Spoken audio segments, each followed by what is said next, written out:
साथियों, tally chapter 60 एक खास तरीके का चैप्टर रहा है जिसमें हमने टैली के एक्सपीरियंस को, नॉलेज को कंपनीज की प्रॉब्लम सॉल्विंग के लिए बनाया है। चैप्टर आपने ज़रूर देखा है। आपको इससे एक बेनिफिट मिला कि आपको पर मंथ का आउटस्टैंडिंग पता चल जाता है। आमतौर पर कंपनियों में ये तो आपको पता चलेगा कि एक कस्टमर से कितना पैसा लेना है, लेकिन हर महीने कितना पैसा आना है उसके लिए चैप्टर इम्पोर्टेंट है। असाइनमेंट सॉल्यूशन शुरू करते हैं। क्वेश्चन नंबर 1, स्टेट ट्रू और false. 1.1 we can not show per month outstanding of a debtor और क्रेडिटर। फॉल्स, हम पर मंथ का आउटस्टैंडिंग दिखा सकते हैं। उसके लिए सिर्फ एक काम करना है कि रेफरेंस नेम बदलने हैं और ड्यू डेट बदलनी होती है। 1.2 bill reference name is same of all due dates of a creditor in his bill, then Tally will show only total outstanding not as of due date। बिल्कुल सही।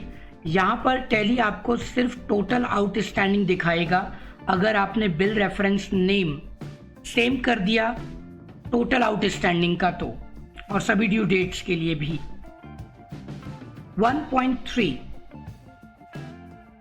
A cost center is required to see employee income incentives for each month।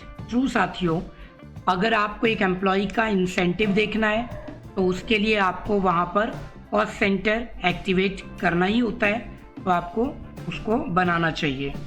1.4 We can set a default reference name in bills of current month. जी हाँ साथियों, हम एक default reference name पहले से set किया गया मतलब कर सकते हैं बिल अमाउंट के लिए, बिल टेबल के लिए। वीडियो में चैप्टर में आपको ये पढ़ाया नहीं गया है, आपको अपनी नॉलेज से पता चलेगा। जब आप एक वाउचर में प्रीफिक्स सफिक्स लगा देते हैं तो वो वाउचर के बाद बिल का रेफरेंस नेम हो जाता है डिफ़ॉल्ट। ट्राई कीजिएगा इसको साथियों। 1.5 1-M 1 space M 1- month are same due date formats in bill. जी हाँ साथियों, इन सभी का मतलब एक ही है। जो 30 डेज होगा, 1 मंथ होगा, ये सभी सेम डेट फॉर्मेट्स हैं बिल के लिए। सो क्वेश्चन नंबर 2.1 MCQ के लिए, What will be the second bill?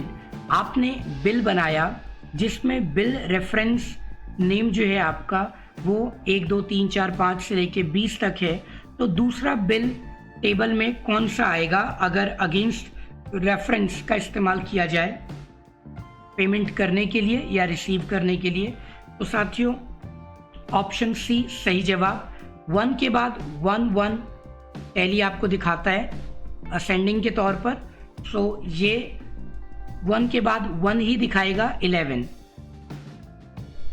2.2 can we set any cost category for a debtor और क्रेडिटर? नो, हम कोई भी अलग से कॉस्ट कैटेगरी सेट नहीं कर सकते डेटर और क्रेडिटर के लिए।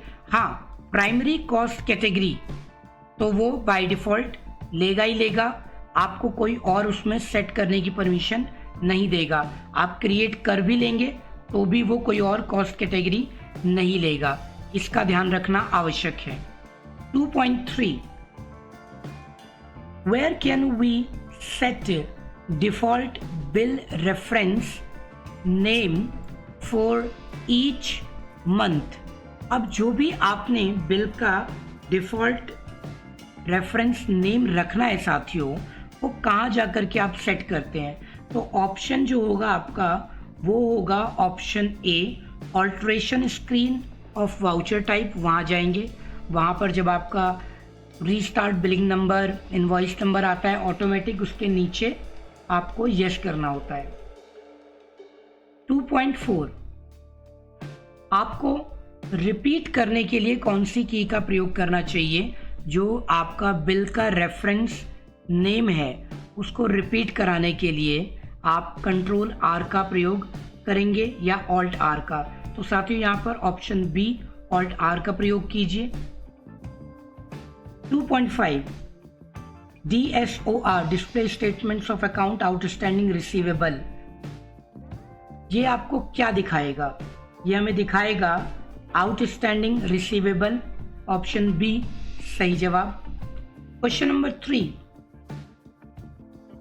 Do you know any other way to make fastest bill for 12 months?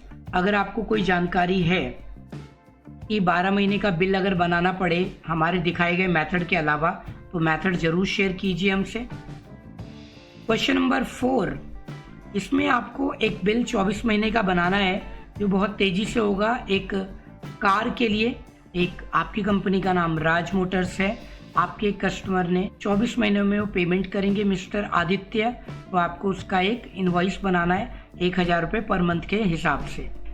तो ये असाइनमेंट सॉल्व हुआ साथियों, आगे बढ़ते हैं।